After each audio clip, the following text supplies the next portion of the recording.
पवित्र बाइबल पुराना नियम उत्पत्ति की पुस्तक अध्याय 1 वचन 1 से लेकर 31 तक। सृष्टि का वर्णन। आदि में परमेश्वर ने आकाश और पृथ्वी की सृष्टि की। पृथ्वी बेडौल और सुनसान पड़ी थी और गहरे जल के ऊपर अंधियारा था तथा परमेश्वर का आत्मा जल के ऊपर मंडराता था। जब परमेश्वर ने कहा उजियाला हो तो उजियाला हो गया, और परमेश्वर ने उजियाले को देखा कि अच्छा है, और परमेश्वर ने उजियाले को अंधियारे से अलग किया, और परमेश्वर ने उजियाले को दिन और अंधियारे को रात कहा। तथा सांझ हुई फिर भोर हुआ, इस प्रकार पहला दिन हो गया। फिर परमेश्वर ने कहा जल के बीच एक ऐसा अंतर हो कि जल दो भाग हो जाए। तब परमेश्वर ने एक अंतर बनाकर उसके नीचे के जल और उसके ऊपर के जल को अलग अलग किया, और वैसा ही हो गया। और परमेश्वर ने उस अंतर को आकाश कहा। तथा सांझ हुई फिर भोर हुआ, इस प्रकार दूसरा दिन हो गया। फिर परमेश्वर ने कहा आकाश के नीचे का जल एक स्थान में इकट्ठा हो जाए और सूखी भूमि दिखाई दे, और वैसा ही हो गया।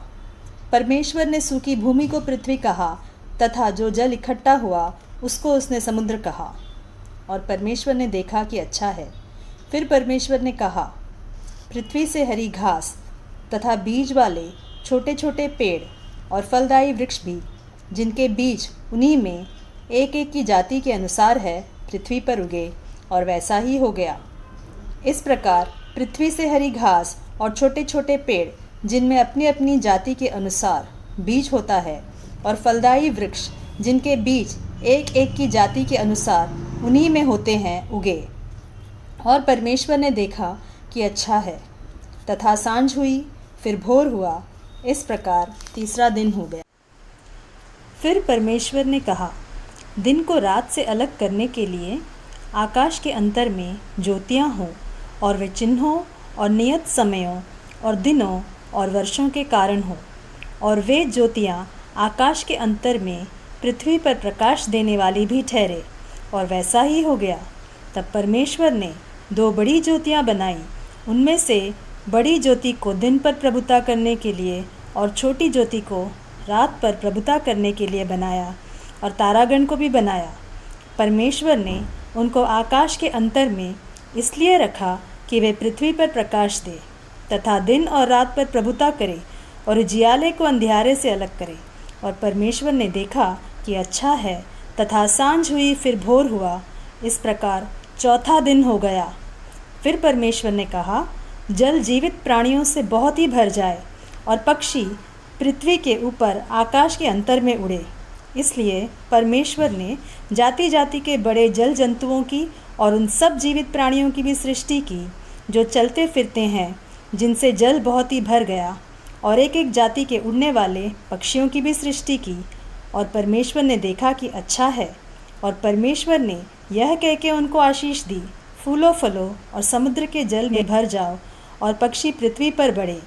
तथा सांझ हुई फिर भोर हुआ, इस प्रकार पांचवा दिन हो गया। फिर परमेश्वर ने कहा पृथ्वी से एक एक जाति के जीवित प्राणी, अर्थात घरेलू पशु और रेंगने वाले जंतु और पृथ्वी के वन पशु जाति जाति के अनुसार उत्पन्न हो, और वैसा ही हो गया।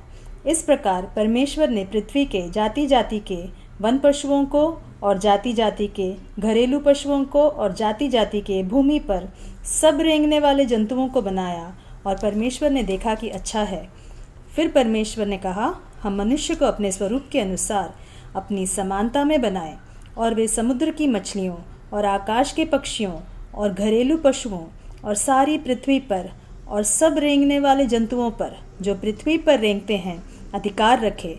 तब परमेश्वर ने मनुष्य को अपने स्वरूप के अनुसार उत्पन्न किया, अपने ही स्वरूप के अनुसार परमेश्वर ने उसको उत्पन्न किया, नर और नारी करके उसने मनुष्यों की सृष्टि की।